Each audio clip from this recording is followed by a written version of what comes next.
Yeah. Good evening, everyone from the USA, all over the world, Canada, plus the five spots, not to mention Long Island, aka Strong Island, and the five spots of Brooklyn, Bronx, Manhattan, Staten Island, and Queens.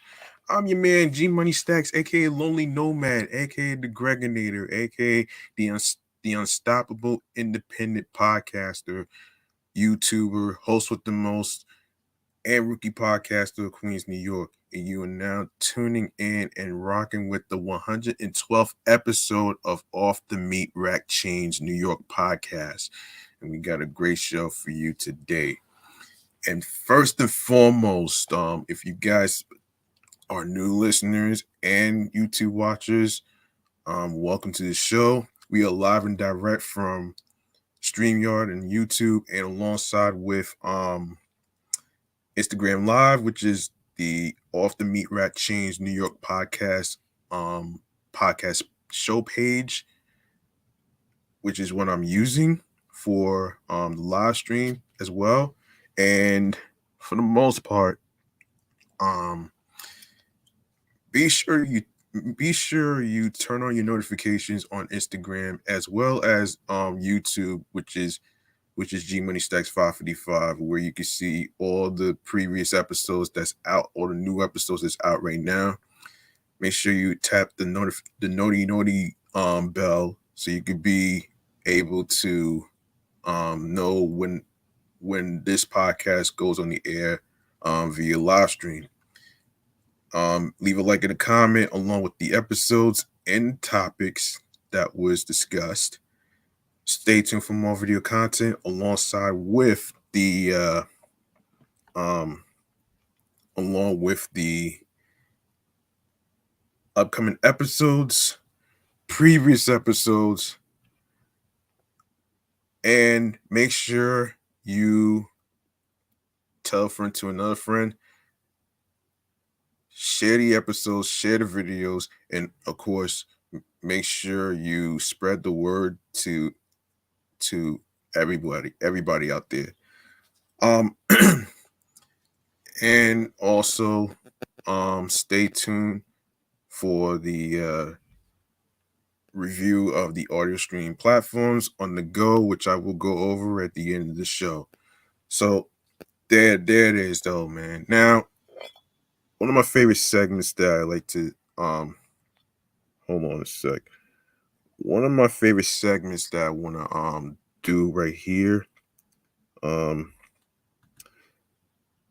like to do a little thing called mental health check-in. And you guys know what it is. This is all about your well-being and what's going on the inside, and how are you basically holding up on the inside. It's not about what's going on in the outside, folks. Um and I always say this at the end. I always say this at the end of the show. Um to make sure you reach out to your loved ones, especially your wives, your husbands, your girlfriends, your boyfriends, and some friends. Make sure you reach out to them, tell them that you want to show more support, show them that you care. You know what I mean? And there is no good time to reach out to somebody. And you can't put a time frame on everything. What you can do is basically the best that you can to actually be there for that individual, because those individuals might be fine on the outside, but on the inside they are not. All right. Um, and as for myself, how I'm doing mentally, physically, and spiritually, you ask, I'm actually doing all right so far, though. You know what I mean? Um, I'm a little excited because I can't, because payday tomorrow. So you know what I'm saying?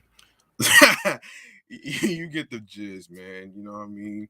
Um, so yeah, you don't have to wait till Mental Health Awareness Day or actually Mental Health Awareness Month and Mental Health Day to actually show some more support. You know what I mean? Because once you take a risk, you get rewarded. It's all about following your mind, your soul, your heart, and your instincts. Because common sense is not always fucking common these days. You know what I mean? And and uh, you know how this goes. Yeah. So I did look up something very interesting in regards to what happened 3 days ago and stuff like that. But I'm gonna save that for mental health check-in month, which is May. I'm gonna save that because I think it's very important to actually learn the levels to um what is it? The high functioning depression. I'm gonna save that for for May, so that way you guys get a better idea on what Miss Former USA Chelsea Chris went through. I'm not gonna do it right here in this episode, but I got y'all with the mental health checking and stuff. So that's this one right here that I just said is going to be part of a future mental health checking segment. So we're gonna go over the levels and of course the eight senses to wellness and stuff. So you know what I mean. So we're gonna cover that as well. So yeah. Um. All right. So now that I got that covered, we are gonna go to another favorite segment that I like to call chatting or the jazz.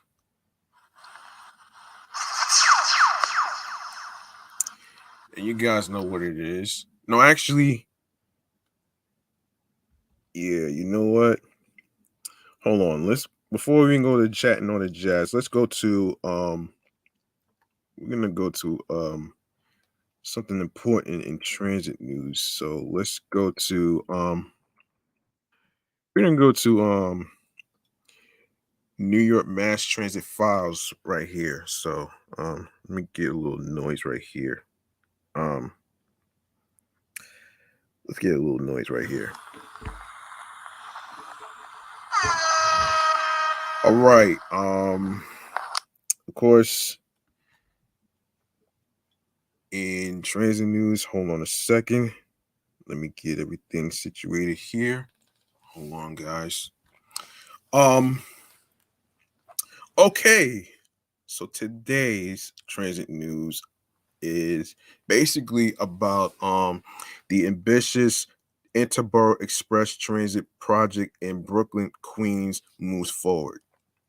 So this is what's happening here, according to Audacity.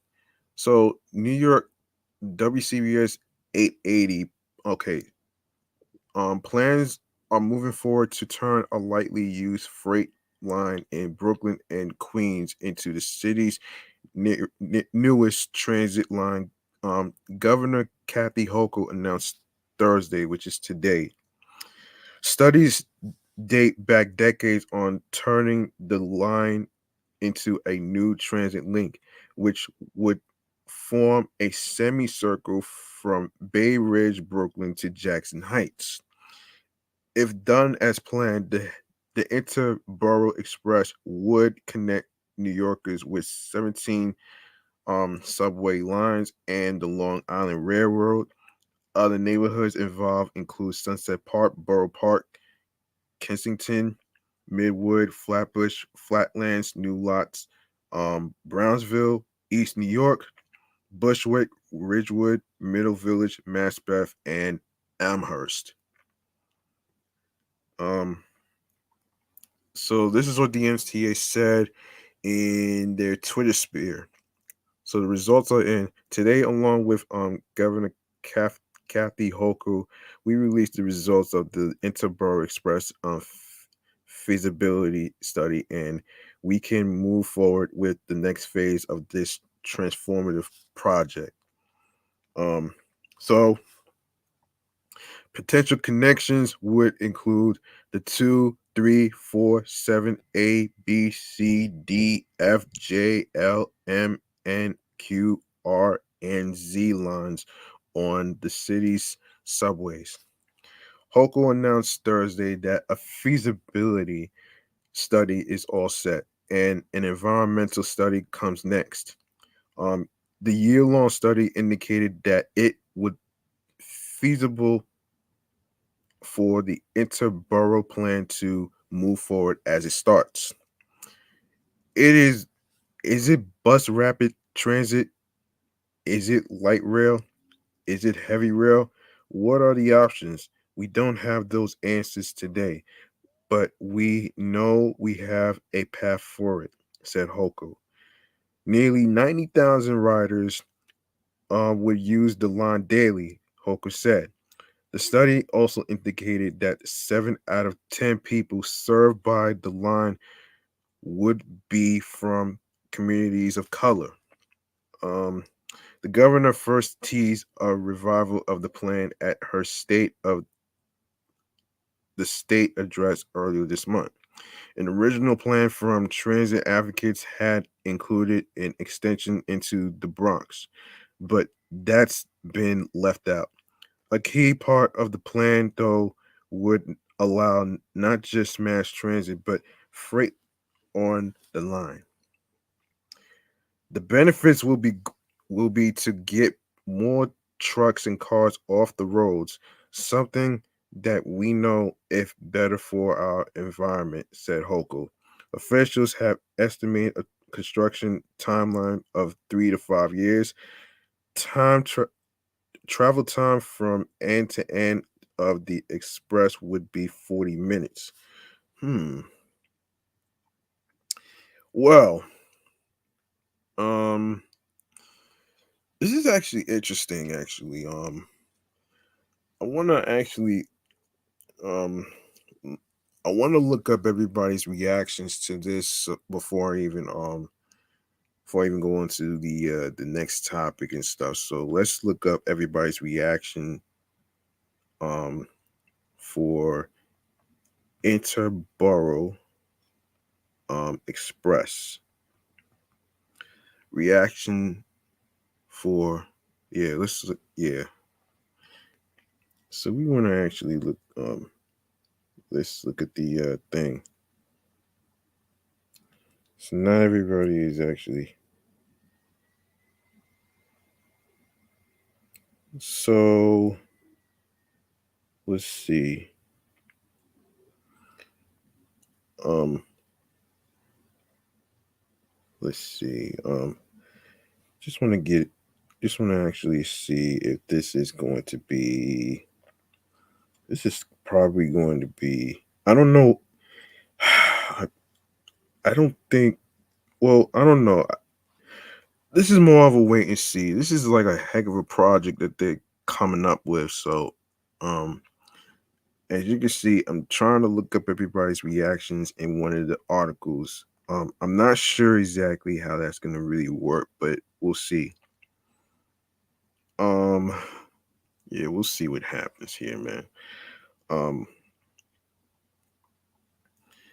okay, the, okay.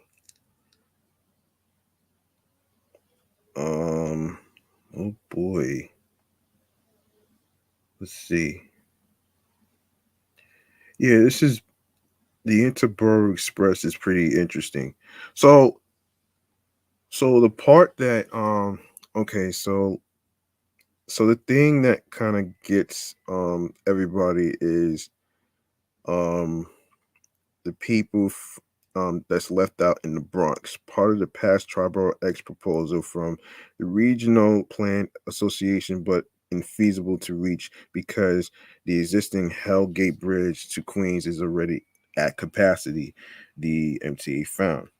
The MTA study found that passenger traffic could coexist with the Bay Ridge branch, a freight rail corridor already extending between Brooklyn and Queens.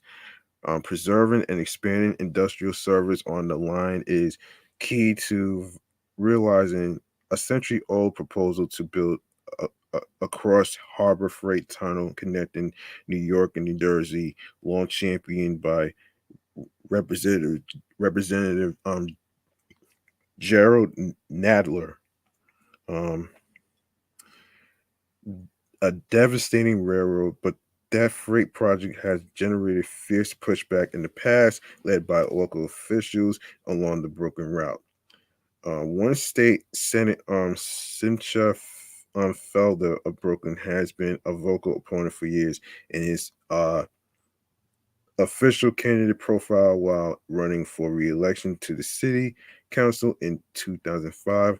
Felder wrote, "We face the threat of a cross harbor tunnel that would run 32 round trip freight trains daily, 500,000 rail cars annually through the heart of the district. I pledge to continue fighting this devastating railroad, ensuring that Midwood, Bensonhurst, and Borough Park remain great places to live, work, and raise a family." Felder, Felder um, declined to comment via a spokesperson. Senator Felder is waiting on more information to come in from the governor's office before commenting, said the spokesperson, Sherry Tovey. "We hope to have a clearer picture and more to say very soon." Assembly member Cynthia Eichenstein, um, whose um, predecessor, Dove Hyken, was also an opponent, did not respond to a request for comment from the city. On Friday, the city spoke with residents of Midwood, where the IBX would cut through their mostly quiet neighborhood.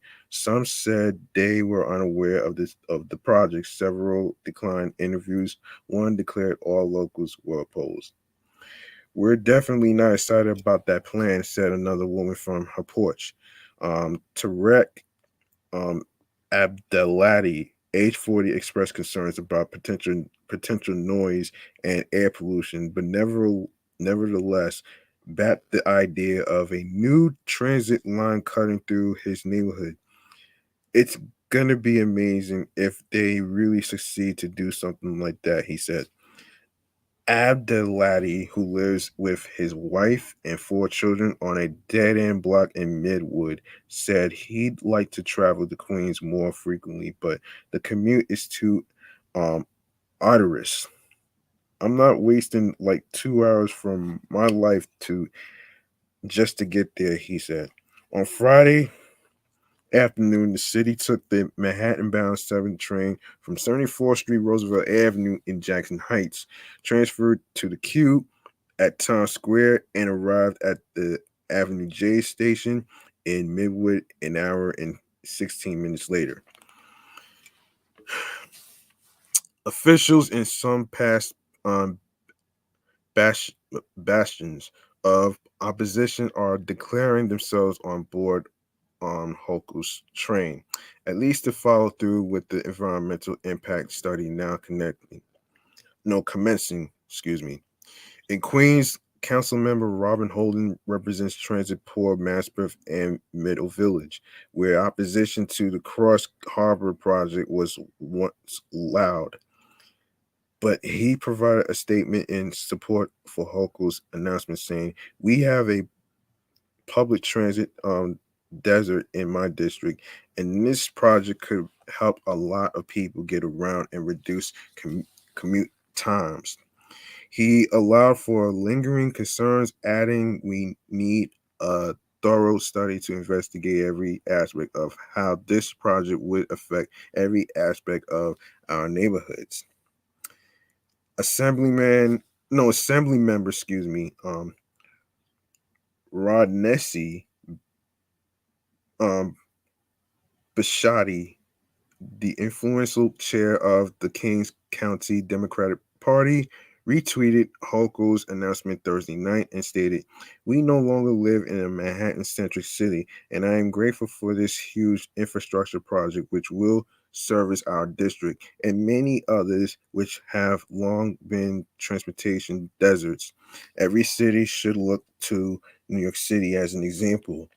Her district straddles the freight line in Flatbush and includes Brooklyn College, which would be directly served by the Interborough Express. Meanwhile, newly inaugurated council members along the line are also among those hailing Hoku's hybrid freight passenger idea as a boon for their constituents. Council member Mercedes Narcisse, who represents Bergen Beach, Canarsie, Flatlands, and Sheepshead Bay, and serves on the council's transportation committee, called her district the epitome of a transportation desert, with not a single subway station located within it. She added that her constituents are thirsty for additional options to meet their commuting needs. Council member Sandy Nurse, whose district includes parts of Bushwick, East New York, and Brownsville, said that the express would bring vital new transit links through the heart of her district, connecting predominantly of colored communities in the boroughs, and of course, seeking speed. On Thursday evening at the 74th Street Roosevelt Avenue subway station in Jackson Heights, which is in Queens, folks. Um, Most commuters interviewed by the city shared positive reactions to the Interborough Express concept. The exception was Linda Speranza, age 68, who called a new transit line a waste of money. We already have art- art- arteries, major arteries, says Speranza, who was waiting for a bus to go home to East Elmhurst. When she travels to Brooklyn, she said she drives her vehicle on the Brooklyn Queens Expressway. We just don't have the funds. Ricky Daza, age 33, said he thought it would be a worthwhile investment. He said that while he's a cook at a Colombian restaurant nearby on Northern Boulevard, the new line would help other workers cut down on their commute time. We need that. We need that means of transportation that arrives quickly, Daza said in Spanish. Monica Romero, aged 52, of Jackson Heights, also welcomed the idea. It's gonna be perfect for all citizens, even for the tourists, she said. Um, yeah. So that's everybody's reactions on this thing. Um, you know what? I'm going to pose a question to the podcast page on Instagram. I'm not gonna really well, yeah, I'm gonna put it on I'm gonna put it on Instagram, and of course the episode description, and I want you guys to actually share your thoughts on the Interborough Express project. All right. Um yeah. How do you feel about the project? Is it a good thing, or is it a bad thing for certain neighborhoods, as far as like the noise, um air pollution, whatever. um yeah, so there you have it right there. um all right, so we need to talk about, okay, hold on. Yeah, we're gonna go to, now we could go to our sorry about that. Now we could go to chatting on the jazz right here.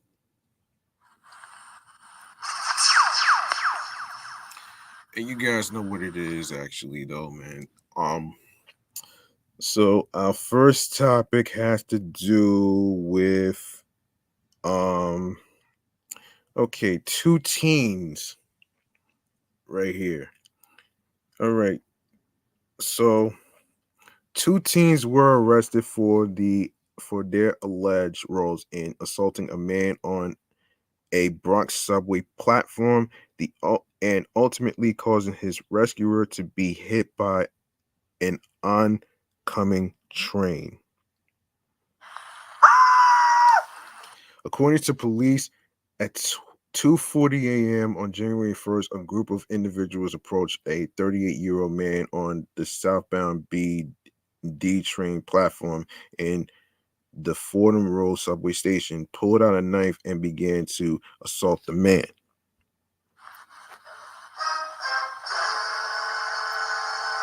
During the dispute, the victim fell onto the tracks while an oncoming train approached. 36-year-old Roland Houston jumped onto the tracks to get the 38-year-old victim and ultimately saved his life. However, Houston was fatally struck by the train as a result. The suspects then fled the station in unknown directions. The 38-year-old was treated for a broken arm. Two teenage boys, aged 17 and 16, were taken into custody on January 12th in connection to the incident. The 17-year-old was charged with murder, attempted murder, manslaughter, attempted manslaughter, robbery, gang assault, and assault, while the 16-year-old was charged with murder, manslaughter, robbery, gang assault, and assault. Their identities are being withheld due to their ages. Of course, the investigation remains active and ongoing. This is crazy, man. This is crazy. Yeah. My question about all this is, where are the fucking parents about all this shit, though, man? Like, really, where were the parents?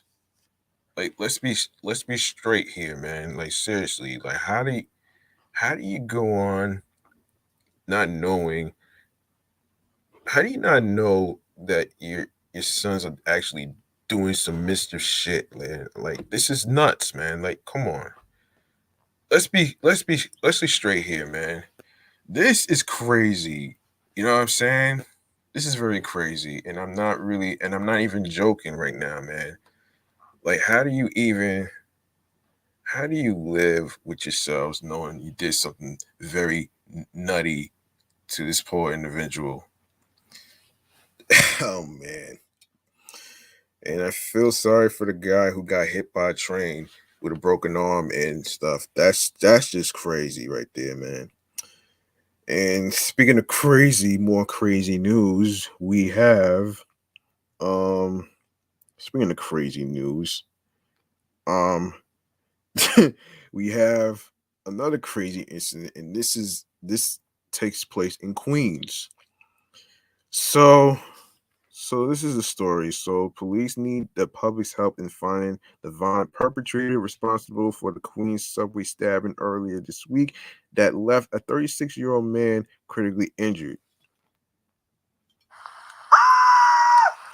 Law enforcement sources said the attack happened in broad daylight at about 2:25 p.m. on January 2nd at the Rockaway Boulevard station on the A line in Ozone Park.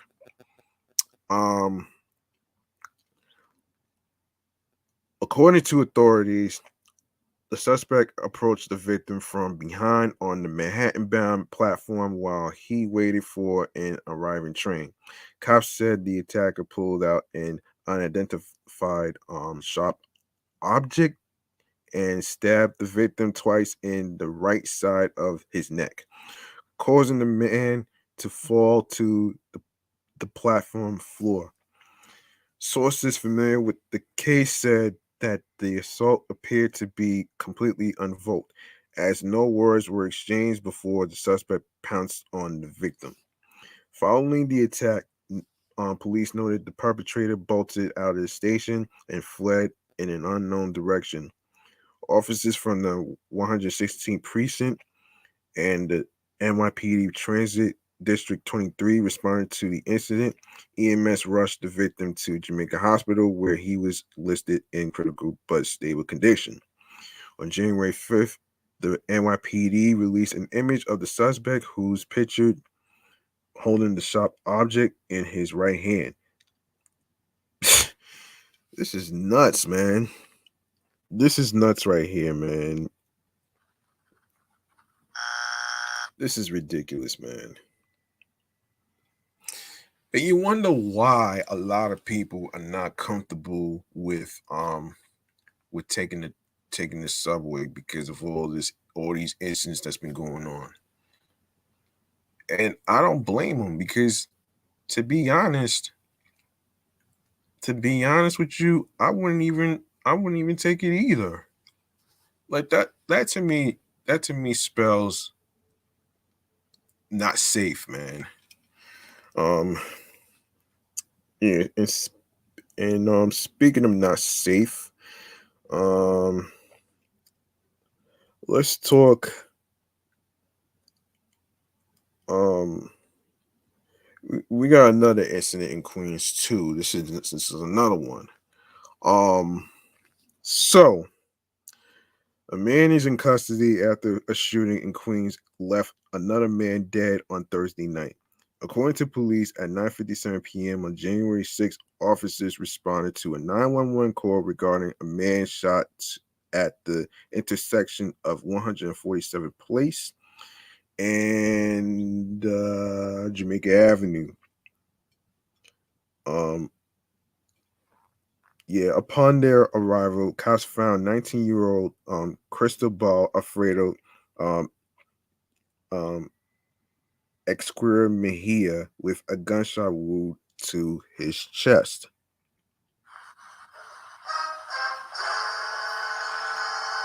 Mejia was rushed to Jamaica Hospital Medical Center where he was pronounced dead. A gun was recovered by police at the scene. 20-year-old Cherie Smith was taken into custody at the scene and was charged with murder, criminal possession of a loaded firearm, criminal possession of a disguised gun, and criminal possession of a firearm. Glad they caught the fucking bastard, man. How about that?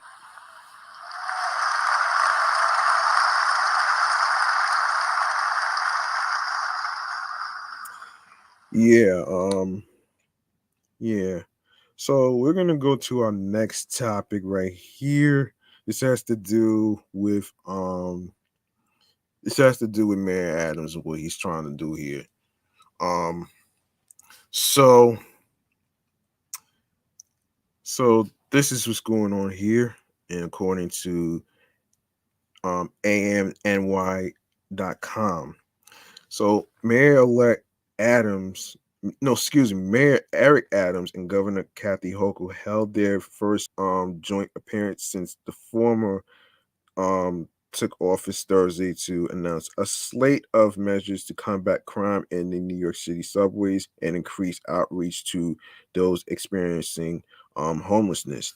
Mayor Adams vowed to make NYPD officers an omnipresence on subway trains using transit borough cops and deploying more above ground boys in blue from the city's 77 police precincts. We are going to add hundreds of daily visual inspections from existing police manpower, Adams said at the January 6th press conference in Fulton Street Station in Manhattan. The omnipresence is the key. People feel as though the system is not safe because they don't see their officers. Metropolitan Transportation Authority leaders have 4 months been asking the city to station more police on platforms and on trains. It is unclear how many officers will patrol city's 472 subway stations, but former Mayor Bill de Blasio boosted the ranks by 250 cops to 3,250 when then Governor Andrew Cuomo allowed the Metropolitan Transportation Authority to resume 24/7 subway service in May of last year. That was almost 10% of the 36,000 strong NYPD, even though transit makes up a mere 1.7 of overall crime. The city as Transit Bureau Chief Kathleen O'Reilly said at at a December MTA board meeting. The NYPD's press office responded to a request for more information with a previously issued press release that did not include updated deployment numbers for transit. Yeah, that's a little strange. Um, yeah, that's strange. um, yeah. Longer term trends show that crime has been going down over the past years and decades, with a rate of 4.73 major felonies per day from January through November of 2021, the lowest of that time period since 1997, according to a report the Transit Bureau provided to MTA board members in December. Governor Hochul announced she will immediately open a public bidding process through a request for a proposal for a new state sponsored homeless outreach dubbed Safe Options Support, or SOS. Um, these are the New Yorkers for whom the system has failed, and failure is not an option for us in government, Hochul said. The effort will launch with 5 teams made up of 8 to 10 medical professionals, social workers, and other outreach staff to connect the unhoused to shelters and services. Adams said the initiative will free up cops to focus on actual crimes instead of doing mental health work. They are going to communicate with our outreach workers so they can respond, not to have the officers engage unless there is some criminal activity taking place that needs immediate attention, he said. The city's Department of Homeless Services already contracts outreach workers through the nonprofit Bowery Residents Committee, but the efforts have been criticized by both the MCA's Inspector General and the state um, comptroller as expensive and ineffective. Hochul's announcement was a departure from her predecessor, Andrew Cuomo, who left outreach service funding up to the city, according to one advocate who added that the move will only be effective if workers can offer secure private shelter or housing. You can have as many outreach teams as you want, but if they are only able to offer people a trip to a large congregate shelter where people are often very concerned about catching the virus that causes COVID 19, many people will continue to remain on the subways. Jacqueline Simone, policy director and group Coalition for the Homeless, told AM New York Metro. Since Hochul's RFP process will take time before the new outreach workers board trains, Simone voiced concern that the surge in police will lead to more people without shelter being criminalized. These teams will not be up and running for a period of time, and yet the police will be surging the transit system. Sounds like imminently, she said. It sounds as if they will be interacting primarily with police officers and not with trained mental health and housing professionals. Hmm. Yeah, this is pretty interesting right there, though, man. I gotta say, this is pretty interesting. Hold on a sec. Yeah, this is interesting right there, though, man. This is a wait and see, folks. I'm not sure how that's gonna really go down. So we have to wait and see. So this is a wait and see. So you know what I mean. Um. All right. Okay. So now that I got the terrible stuff out the way, I want to save the stuff for last. The best for last, actually. Okay. So we're gonna go to. All right. So Obviously, Fat Joe, obviously the legendary rapper who's been doing a lot um for the Bronx actually. And this is a good thing. And here's how the story goes. So Fat Joe has started a relief fund for the victims of the devastating apartment fire in his hometown. The deadly fire that happened on Sunday, January 9th in the Bronx left 17 people or 19 people to be dead and many more injured and in need of resources and shelter. According to a press release, the lean back rapper made his own contribution as well as secure donations from Jay-Z and DJ Khaled. Um, and he says, in quote, I need all my people worldwide to come together for the families devastated by the fire in the Bronx. He wrote on Instagram. I'm donating and I'm asking everyone that has a heart to donate. These people are mostly immigrants that have nowhere to go. They lost everything. It's 10 degrees in the Bronx today. We need your help. And yeah, so of course, his link is on fatjoe.me/donation. No, excuse me. His link says fatjoe.me/donate Bronx. And of course, the NYC Mayor's Fund. Of course, you can check them out right there. Um, according to the Bronx, excuse me. You could go to Fat Joe's page on Instagram. The link is going to be right there, where you could do your donations and stuff. Yes. So according to New York Times, a space heater being used to keep a residence warm during the cold winter weather was the cause of the fatal fire. Fire Department Commissioner Daniel um Nigro shared his belief the fire began in an apartment bedroom. The door to that apartment, unfortunately, when the residents left, was left open. It did not close by itself, he stated. The smoke spread throughout the building, thus the tremendous loss of life and other people fighting for their lives right now in hospitals all over the Bronx. The Associated Press reported Mayor Eric Adams called it an unspeakable tragedy at the news conference near the scene Monday, January 10th. This tragedy is not going to define us, Adams said. It is going to show our resiliency.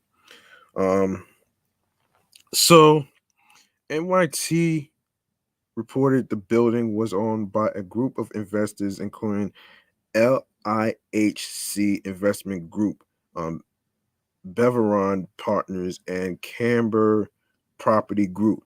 Camber Property Group operates most of the affordable housing properties in New York City.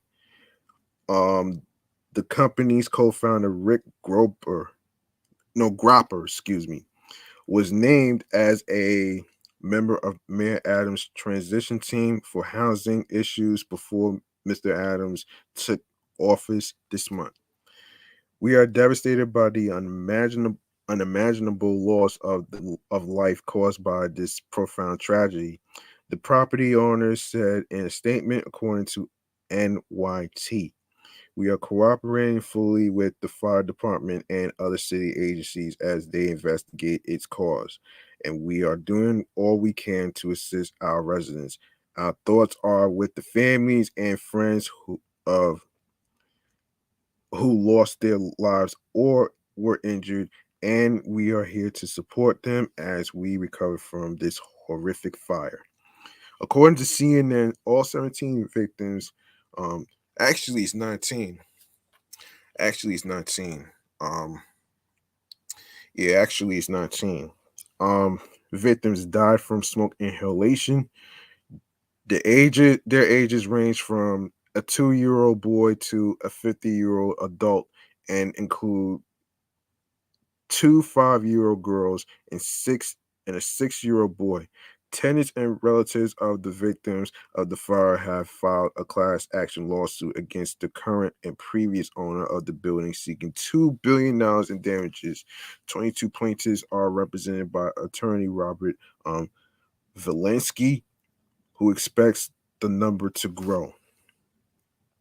The lawsuit claims that the building owners were negligent and did not ensure smoke detectors worked, failed to provide adequate heat, and failed to have an intercom or sprinkler system.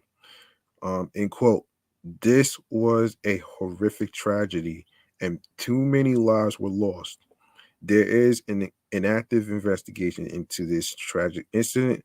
We'll review the claims, said New York City Law Department Press Secretary Nicholas um, Palucci to CNN.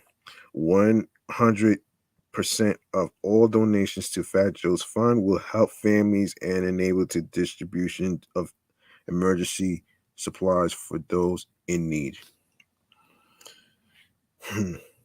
That's actually awesome. So this deserves a round of applause, man.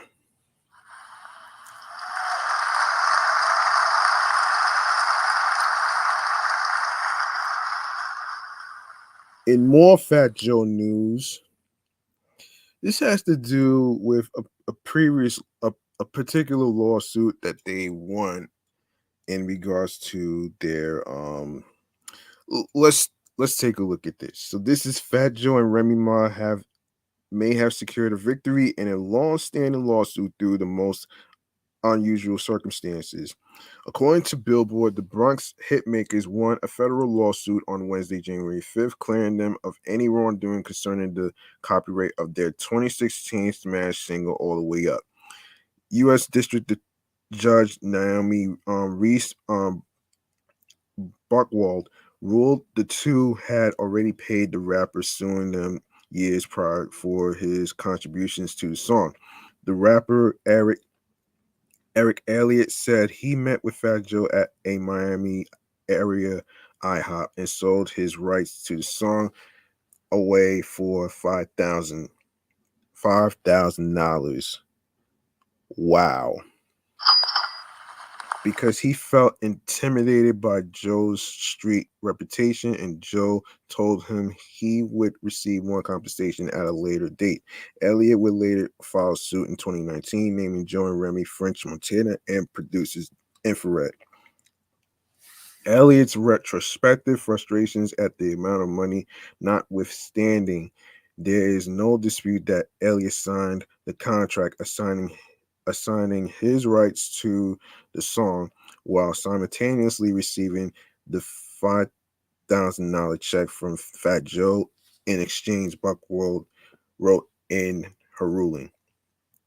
Buchwald also rejected Elliott's claim of being pressured by Joe to sign the document, explicitly stating the written deal with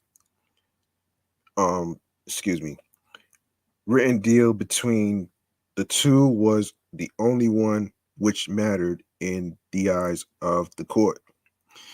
End quote.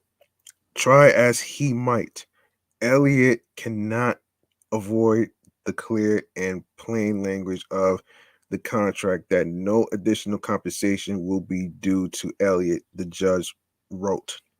Any alleged statements regarding future or additional compensation are explicitly contradictory to these specific and unambiguous provisions of the contract.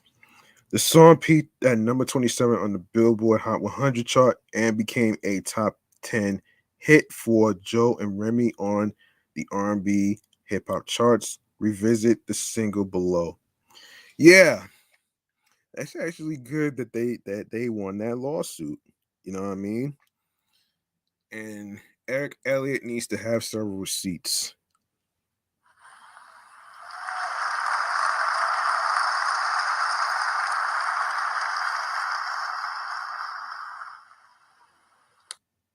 Another Fat Joe news. This has to do hold on. This has to do with him partnering with White Castle. Ooh. This one was interesting, and I had to save this though, man. You know what I'm saying? So here's what's happening here. So Fat Joe partners with White Castle for new spicy sloppy Joe slider and Joe Remy takeover. So Fat Joe announced on Wednesday, January 5th, he has partnered up with White Castle to debut a new line of burgers and fries. Mmm. The spicy Joe sliders, sloppy Joe sliders,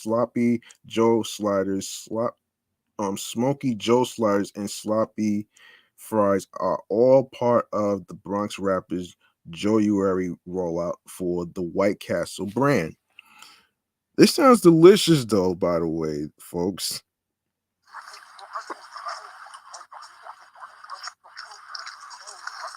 So the self-titled month will celebrate all things Joe, and throughout the month of January will include memes, trivia, and what the company calls Joe Tree and Jokes, poetry and jokes. Oh man. So our sloppy joes are back, and that means it's time to embrace the sloppy life, said Jamie Richardson, vice president of White Castle, in a statement. We're excited that Fat Joe is helping us announce the return of our sloppy Joe and smoky Joe sliders and introduce our new spicy Joe sliders and sloppy fries. Yes, that sounds pretty good. Fat Joe said in a statement that working with White Castle was a nostalgic trip down memory lane. White Castle was a big part of my childhood, Fat Joe said. I always enjoyed eating their sliders with my friends and family, so it's a full circle moment to partner with them all these years later in an unprecedented way. I'm excited to introduce new additions to the menu and share some other surprises so we can start the new year off right. The 99-cent Sloppy Joe slider will have onions, tomatoes, and bell peppers mixed with a sweet and tangy sauce, while the Smoky Joe slider will be topped with smoked cheddar and crispy onions.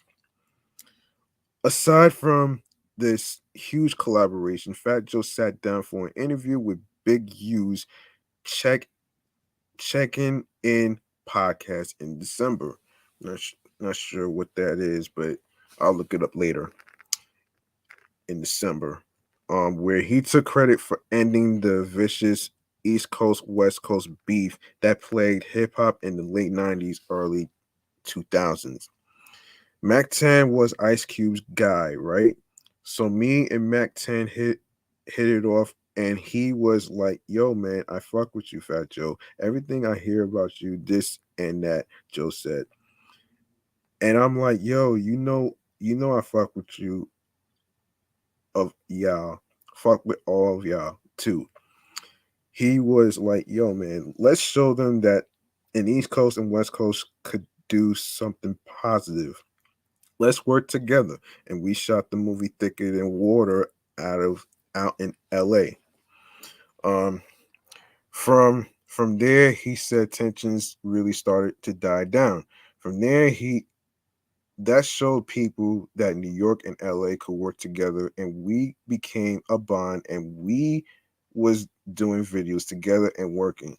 And I would like to say that eased the tension between East Coast and West Coast. Yeah, that's actually a good thing, man. That's actually a good thing, though, man. I'm pretty sure a lot of. I'm pretty sure. Hold on a second.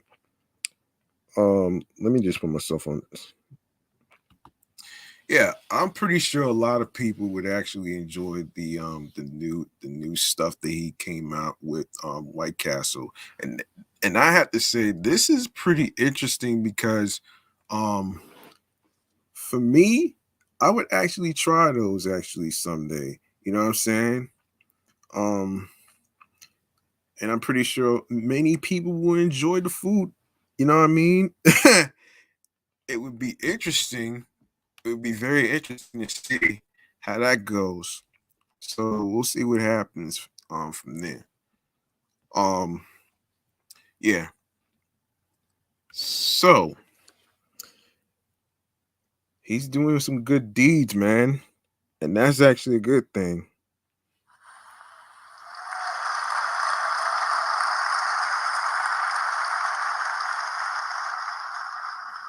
Okay. Now we have some stuff to talk about here. This has to do with hmm. Okay, we have the most anticipated hip hop albums of 2022. Okay, first off, let's see how much time we got here. All right. Okay. So the most anticipated hip hop albums of 2022, of course, from Kendrick Lamar to Megan Thee Stallion. Here are the rap albums we like to hear in 2020. Okay, so this is from RollingStone.com. There's a lot of new music for hip hop fans to be excited about in 2022 after a year of delayed album drops, canceled tours, and radio silence from most major rappers. Excuse me, not named Ye. Excuse me, not named Ye or Drake. It looks like we'll finally get some of the music that the pandemic, aka Slamdemic, stole from us.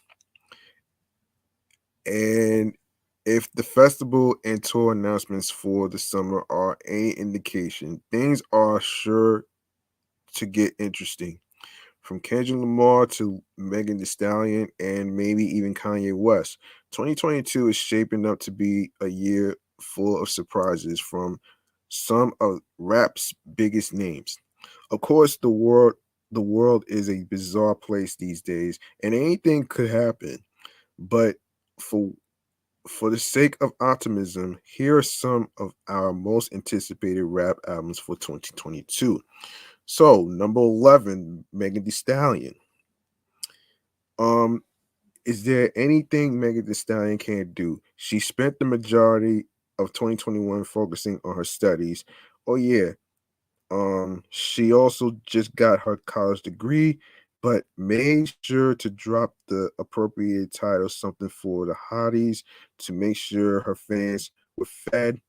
Now, with that out of her system, she's ready for a new moment, and 2022 is beginning to look like the perfect time. She told fans last year, no, excuse me, last summer, to be on the lookout for her second LP sometime this year. Yeah, I don't know too many people is still making LP projects and stuff. So I'm mostly familiar with EPs and albums. Um so given the temperatures um outside right now, it's safe to say the world needs real hot girl shit now more than ever. Um Before I go to the next one, let's look up what LP is, man, and what is LP in music stand for.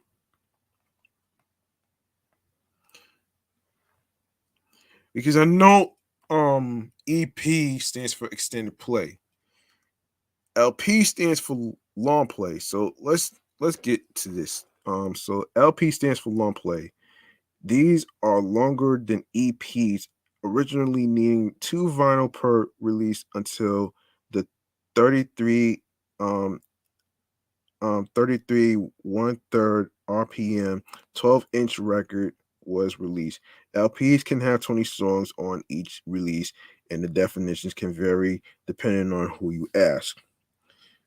So, what is EP and LP in music? Let's take a look at this. So, an EP is a medium length album that has a fewer number of songs than an LP or full length album, usually 4 to 6 songs long.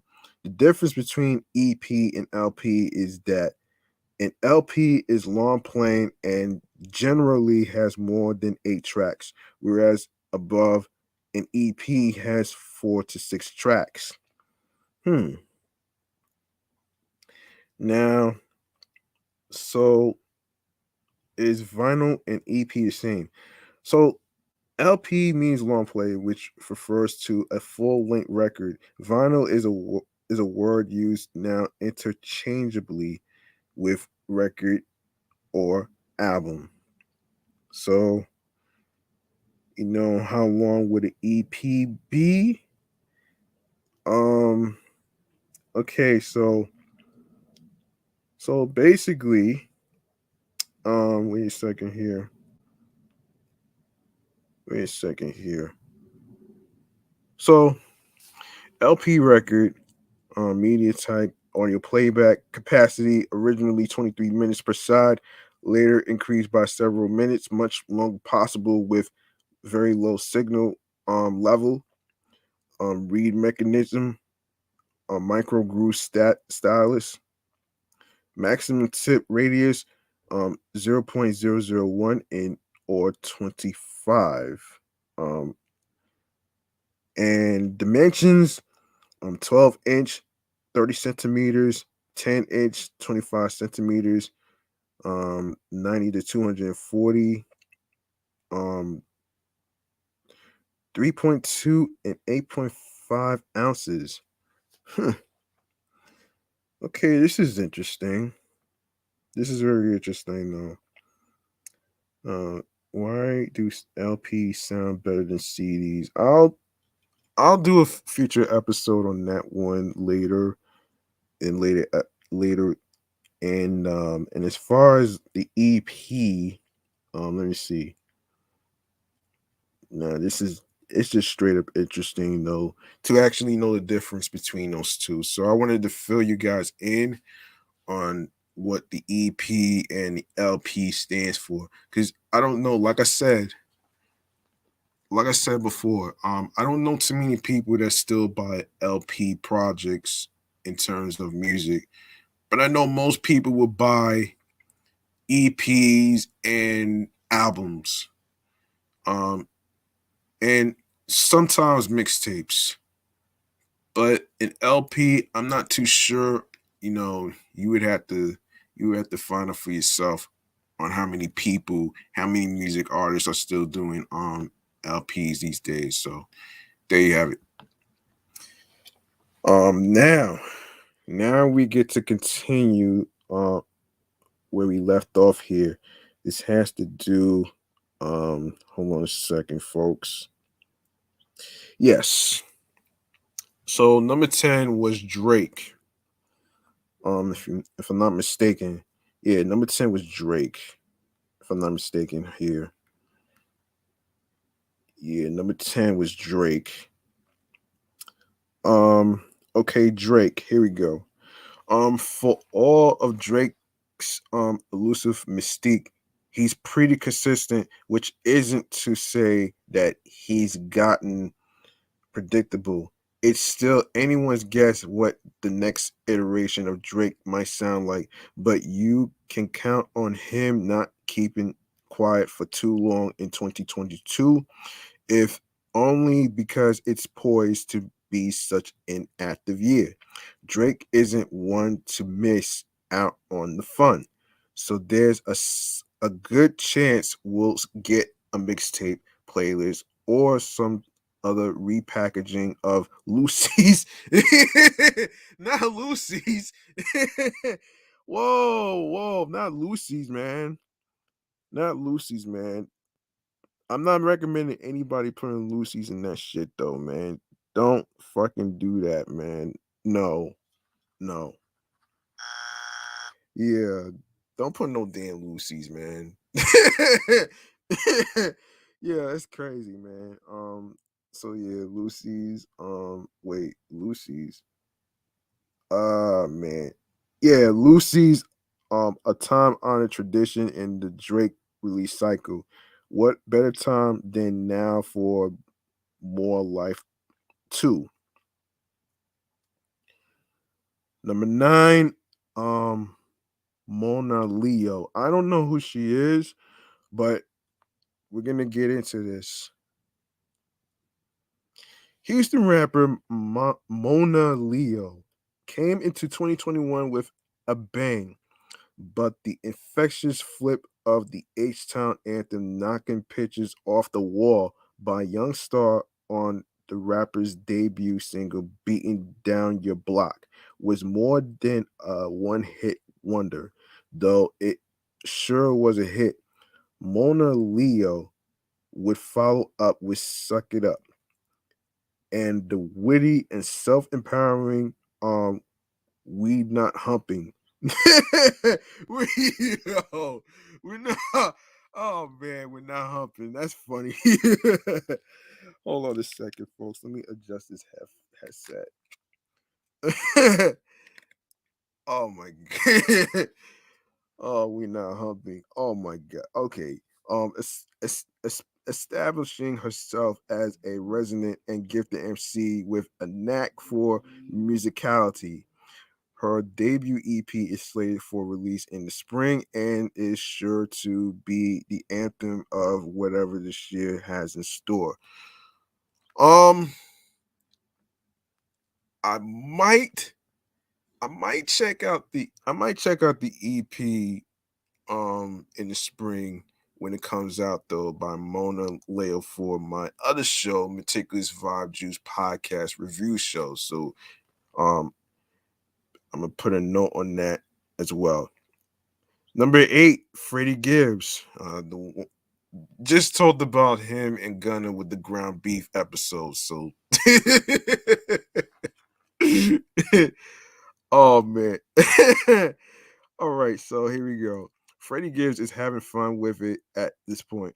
Over the past 2 years, he's been unrelenting in his output, casually, excuse me, out rapping your favorite MC. His creative chemistry with producer The Alchemist made for the bona fide rap classic Alfredo and sets the stage for um sets the stage for Gibbs' next project.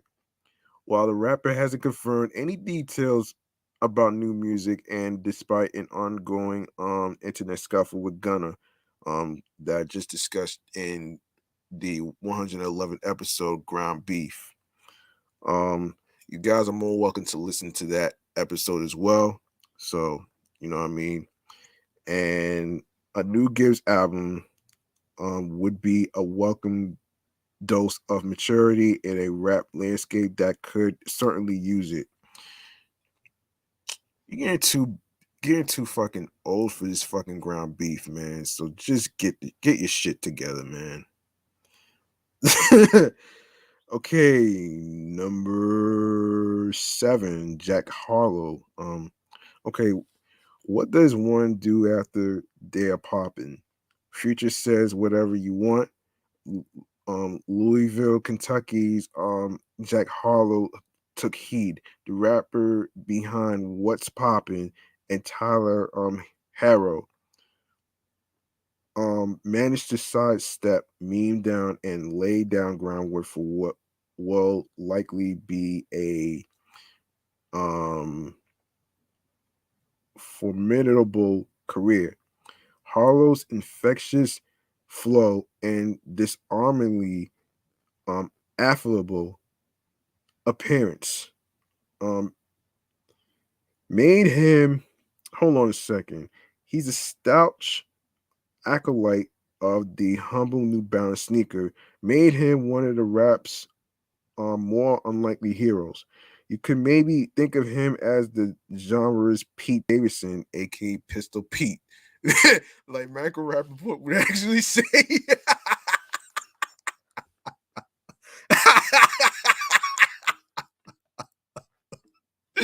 I don't know why.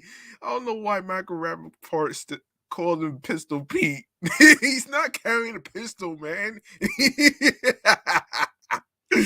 Oh man. All right. um yeah, or someone similar. um There's generosity beneath his adolescent bravado, and after confident contributions to some of pop music's biggest records, we could very well be in the beginnings of a hollow renaissance. Turns out you really do what you want when you are popping. Yes. Number six, Earth Gang. I'm not sure who they are, but we'll get into it. Atlanta rappers Olu and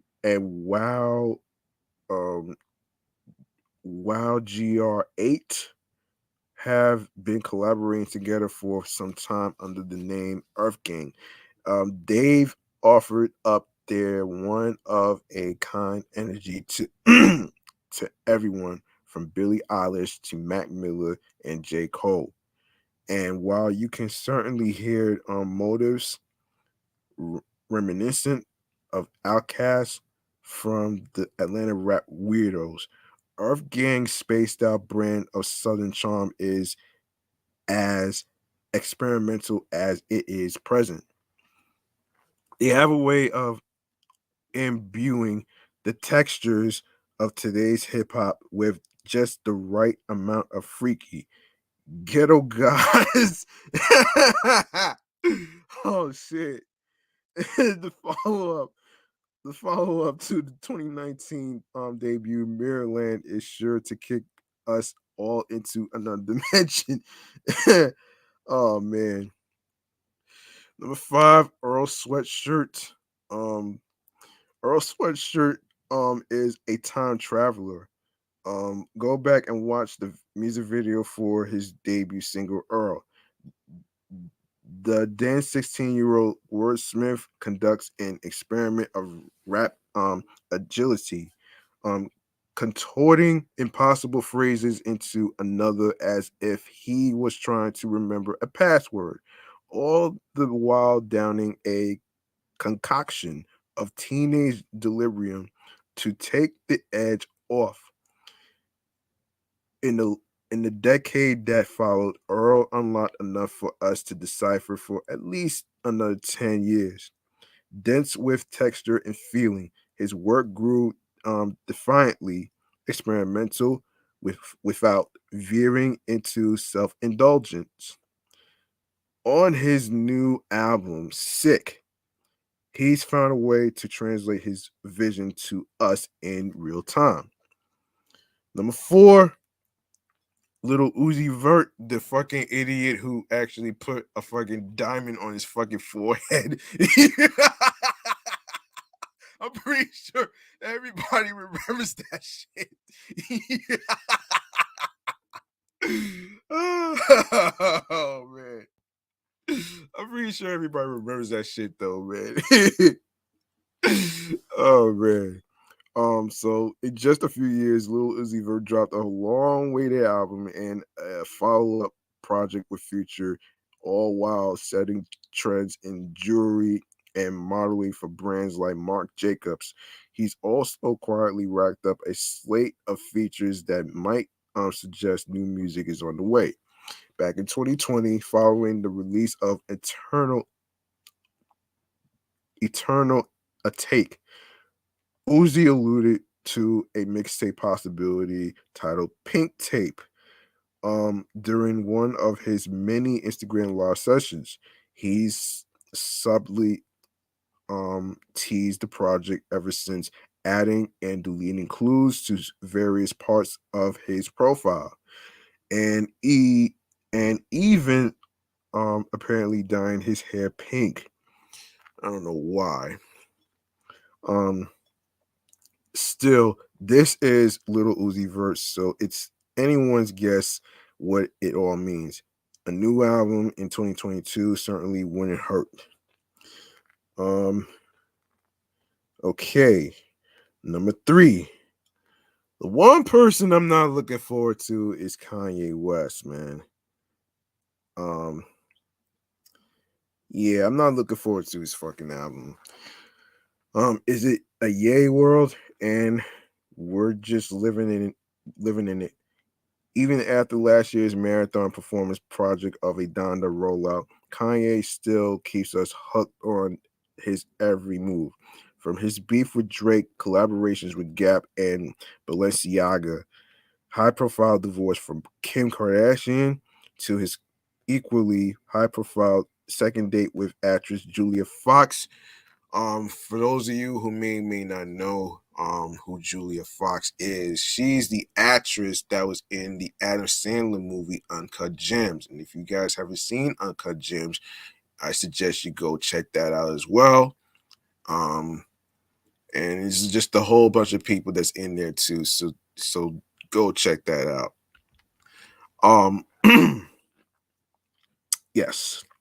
This year, he's scheduled for a headlining Coachella performance and has already begun to tease new music. A cryptic post on Instagram featuring an image by photographer Nick Knight of a monkey skin corpse pasted against a red backdrop suggests an upcoming collaboration with the game is on the way. The caption reads, "My life was never easy. Ye's confusing, productive, provocative, and brilliant run doesn't show any signs of slowing down in 2022. Oh boy." Number two, Cardi B. A little fun fact about Cardi B, by the way, man. She actually was helping out with the donation of the Bronx fire apartment that happened weeks ago and stuff. So that's actually good on her part though. So round of applause for Cardi B.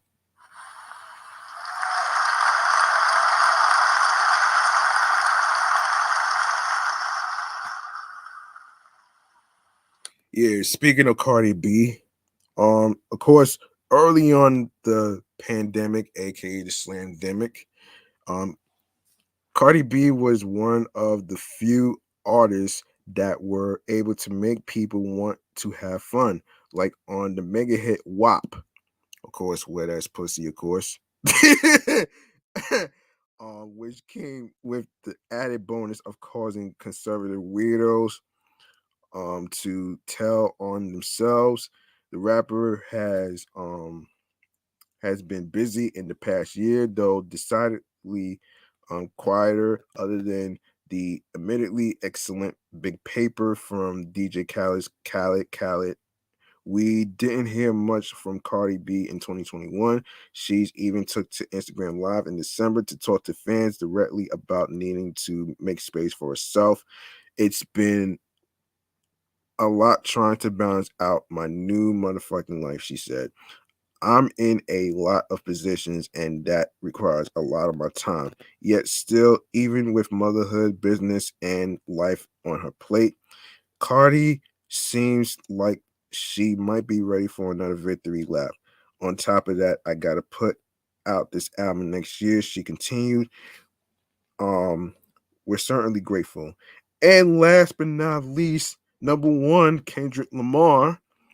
We haven't heard from this guy in a minute, other than the fact that he did do a little acting in one of the Power episodes and stuff. So, that it's been 5 years since Kendrick Lamar released his cross-dimensional missive. Damn, doesn't take away from its personal and political urgency. Kendrick's clear-eyed and spiritually adventurous record is the reason one must refer to him these days as Pulitzer Prize winner Kendrick Lamar. Still, in those 5 years since the release of Damn, Kendrick has been frustratingly cryptic as you'd expect.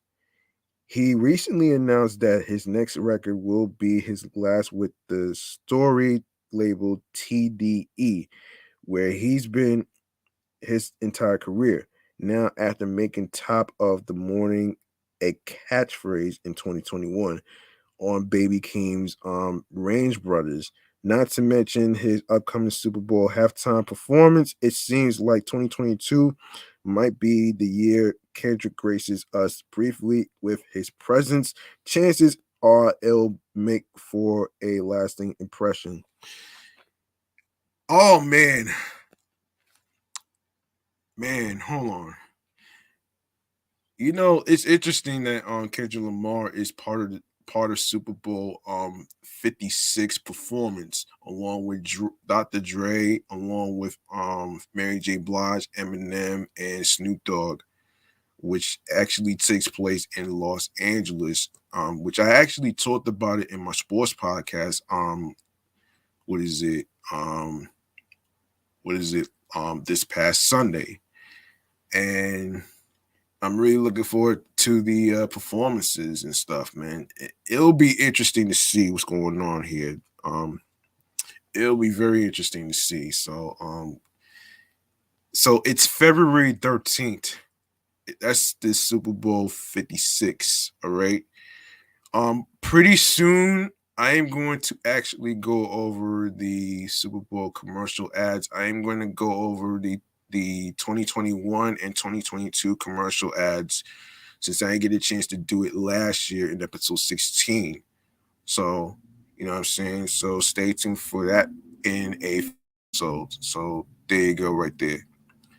Um yeah, where did I leave off here? I'm sorry. My shit was acting up. Um yeah, it's And yeah, that was your top 10 people, no, top 11 to anticipate, hip hop albums and stuff. So, you know what I mean? So yeah, we are going to talk about we're going to talk about Swizz Beats and Timbaland.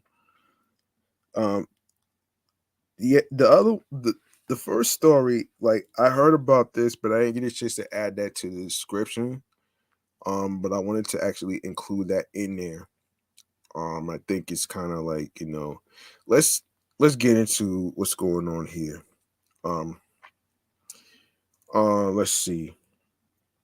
So, um, so Timbaland and Swizz Beats kicked off their versus rematch over Memorial Day weekend, and the iconic producers lived up to the hype. One of the most talked about moments came when Swizz Beats called out Justin Timberlake for his lack of support for Black culture. Swizz comments about Justin taking from Black culture and not giving back has been a topic of discussion since the pop singer dropped his debut solo album Justified in 2002. Now Timbo is coming to the defense of JT and confronted Swizz about his comments during a post-show live stream with Hip Hop and More. You did went a little hard on my brother JT though, Timbaland said of the touchy situation from Saturday night. Um, you went too hard, man. Um, Swizz took the opinion with stride and explained to Timbaland and the fans that he had to call out Justin. Look, man, I had to go hard. Swizz told Timbaland, "Did you hear how them songs were sounding on the stage on that stage? You and JT, it was like JT was in the building." I was like, man, although he felt he had to aggressively let JT know the versus audience was waiting, Swizz made sure to explain it's all love at the end of the day. I don't I don't got no problem with it. I don't got no problem with JT, Swizz added. Don't got no problem with nobody. Shout out to JT. We can't wait to get you on stage having fun because you deserve it too. Um, Justin Timberlake's possible involvement with Versus began in January when Timberland revealed during an interview on ESPN2's Jalen and Jacoby that Drake wants to see him go up against Usher. I don't know if that's gonna happen, man. I don't know if that's gonna happen though. That's gonna be like a wait and see. So I can't say that's gonna really happen, but this is more of a wait and see. Um, so in more Swizz and Timberland news, um, Versus has held it down for the culture since its debut in 2020. Created by legendary record producers Swizz Beats and Timbaland, Versus has continued to soar in popularity, and at one point it even amassed over 136.5 million views for the music showdown battle between Brandy and Monica. Now Versus is levering up on the financial side. Versus via Triller has plans to become a publicly traded company on the stock market. Deadline reports the deal will be made due to a reverse merger with Sea Change. Once the deal is finalized, Trillerverse will become the new face and will be valued at an impressive $5 billion. Are you serious? $5 billion? Yeah, that's pretty good though, man. Trillerverse will trade under the ticker symbol I LLR on the NASDAQ. The merge will accomplish a shared goal to become a leading AI powered social media platform for content creators and commerce actually, and to create a leading voice on the Web 3.0 movement and embrace the power of decentralized systems to enable greater participation in the multi-hundred-billion-dollar creator economy. Deadline reports. Um, Biggest creative IPO of all time. Swizz Beats and Timbaland shared their excitement on Friday, January 7th. The music moguls posted an image on their Instagram page featuring 63 celebrities, including Gladys Knight, Rick Ross, 21 Savage, and Ashanti, who have plans to join the initial public offering once it drops on the market. The IPO is not only ambitious, but is said to be the biggest creative IPO of all time. Um, End quote. By the artist for the artist with the people. Um, it's always been our dream to go big with the creators. This will be the biggest creative IPO in history. You've never seen this many creators a part of the bigger picture. But now it's a new day. We will see you all at the bell. Hashtag Trilliverse versus TV Triller. This is only part one of the list of part two, and part three is coming. I tried to tag everyone, but Insta only let me do 20. Let's let's go 2022. We're going public. Swizz said on Instagram. Just one day later, Swizz and Timbaland dropped part two of Industry Creators, who will be tapping into the IPO. The list features 56 additional entertainment leaders, including Charlamagne the God, Juicy J, Tiger, Jill Scott, and Neil, among others.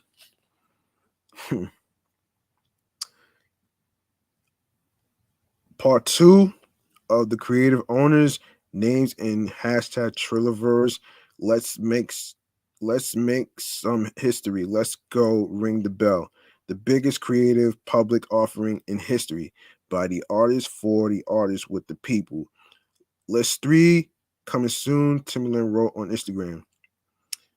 Trilliverse. When the deal earns its stamp of approval, Triller CEO Mahi D. Silv and Peter Aquino, president and CEO of Sea Change, will be the hands of the Trilliverse executive team.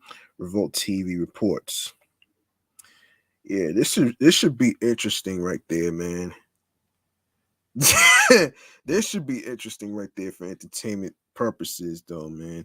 And last but not least, speaking of entertainment, man, I've been waiting to talk about this fucking crazy shit, dumb idea of Lizzo. Okay. I've been waiting for this shit though, man. Oh, oh man. So here's what's happening here though, man. um so this is from doublelmag.com. Lizzo delved into the TikTok challenge of eating Oreo cookies with mustard just before the new year, and Lil Yachty has offered a repulse response to her participation. Oh my gosh. Wait a second. What? Wait a minute. I gotta do this, man. Why in the fucking hell would you put mustard on Oreo cookies, man? Out of all things. That shit makes no fucking sense. Hold on. Let me just say something about this shit right there, man. Folks, cookies and mustard do not fucking mix, man. Like, I, I don't understand. I really don't understand this shit, man. Like, why? Why in the hell would you do this shit, man? That right there, it's very, very, very disgusting. It's a disgusting idea that I ever heard in my life compared to somebody putting fucking compared to that fucking grossed out challenge that I heard on TMZ earlier, which I will talk about in the future. So, just just stay tuned for that future episode topic. So there you go. Um, so on Wednesday, January the 5th, Little Boat. um, oh man, Little Boat. Wow. Sounded off on Lizzo joining in on the sweet and savory challenge, challenging her that mustard doesn't belong on Oreos. Yeah, tell her that though, man. I can't believe this shit, man. In Yanni's own TikTok video, he has the clip of Lizzo sitting in front of a pack of Oreos, and it also shows her almost squeezing yellow mustard onto one of the sandwich cookies before he edits to the clip to make him appear to snatch both the condiment and the snack away from her. He said in quote, give me the goddamn mustard. He said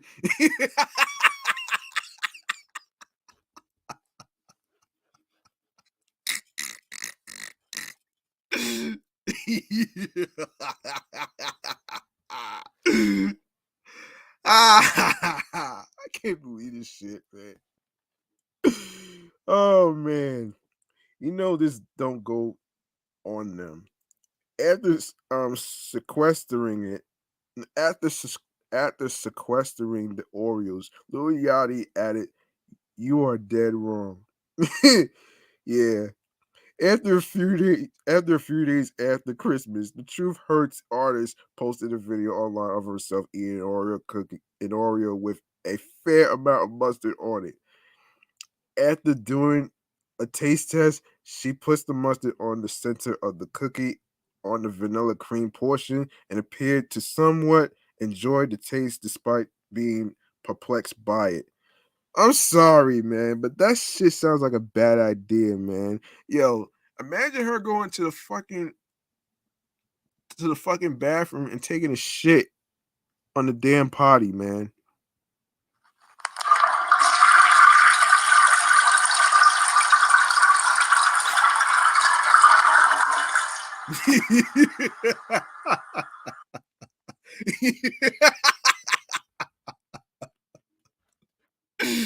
Oh man. Water go down the hole. I get it, man.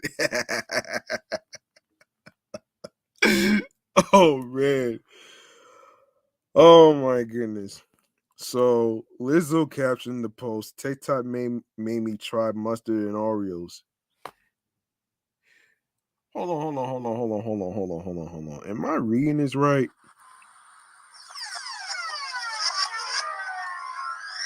Did she just say TikTok made me try mustard and Oreos? Yes, she did. Let me tell you something. Nobody, and I mean nobody, forced you to do this shit, man. This was all on you, man. Don't blame TikTok for this shit. Don't blame- Yo, people not gonna go for that shit, man. Anyway.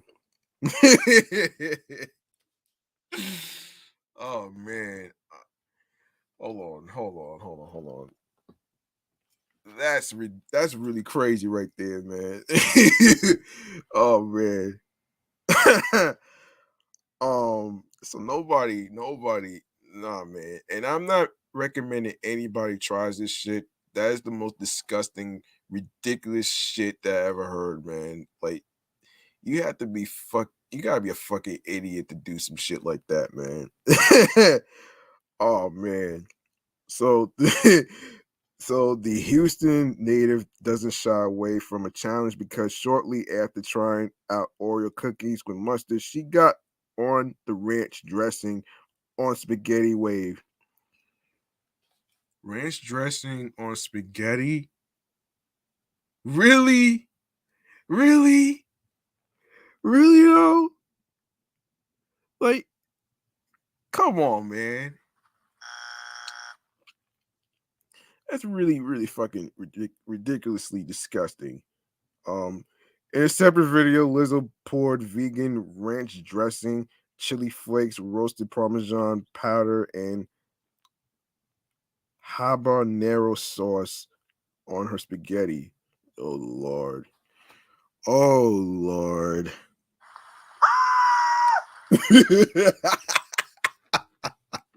I had to do the scream because that's just gonna make her that's just gonna make her like, you know, yo, she's really asking for the inside of her mouth to be fucking on fire right now, man. Oh my gosh, man. Oh my goodness. So overall, Lizzo appeared to be pleased with both challenges despite them being out of the norm. And yeah, I'm not gonna be doing that shit, man. I am not doing that shit, man. And I don't recommend anybody doing that shit too, man, because You don't want to run to the fucking hold on. You don't want to fucking run to the bathroom doing that stupid challenge though, man. Unlike the fucking food gross challenge that these that that some idiotic actor Hillary Duff and her son did. And I'm like, nah, man. I'm gonna talk about that shit next time, man. You know what I'm saying? Um which is so fucking ridiculous, man. Like like like that doesn't make any sense, folks. You know what I mean? Um Yo, man. Yeah, so yeah. So that was your chatting on the jazz topics. Of course, we had some laughs today. I'm really looking forward to doing some more laughs and stuff. So listen, folks, if you guys like what you heard in today's episode 112 or any previous episodes whatsoever, please show some love by making a charitable donation to my Cash App so you can be reminded of when the show goes on the no, excuse me. Yeah. Um yeah, make a charitable donation. Doesn't matter what the amount is though, man. Like, you know, any amount will be appreciated. Um, you know what I mean? Um, it's not about having a lot of money. It's all about doing the best you can and don't over stress yourself out to have a lot of money to support somebody, especially a podcaster like myself or any other businesses out there who's on their ventures and stuff. So don't worry about having a lot of money. It's not about being rich, man. You know what I mean? And speaking of which, man, make sure you guys follow me on 17 Live, which is G Money Stacks 555. No, excuse me, G Money Stacks Queens, New York. And also, you can follow me on the gram, which is G Money Stacks 555 in Queens, New York, alongside with my other podcast shows, which is Excellent Fun Vibrant Podcast, Meticulous Vibe Juice Podcast. I'm not sure if I'm gonna record episode 50 today, but we'll see what happens though. And of course, you can follow the show on Facebook and Instagram, Off the Meat Rack Chainz New York Podcast. It's on Facebook and Instagram, all in one word, and it's in the description of the episodes over there too. So don't worry about spelling it out. You can copy and paste the username to the Instagram search engine. And by the way, man,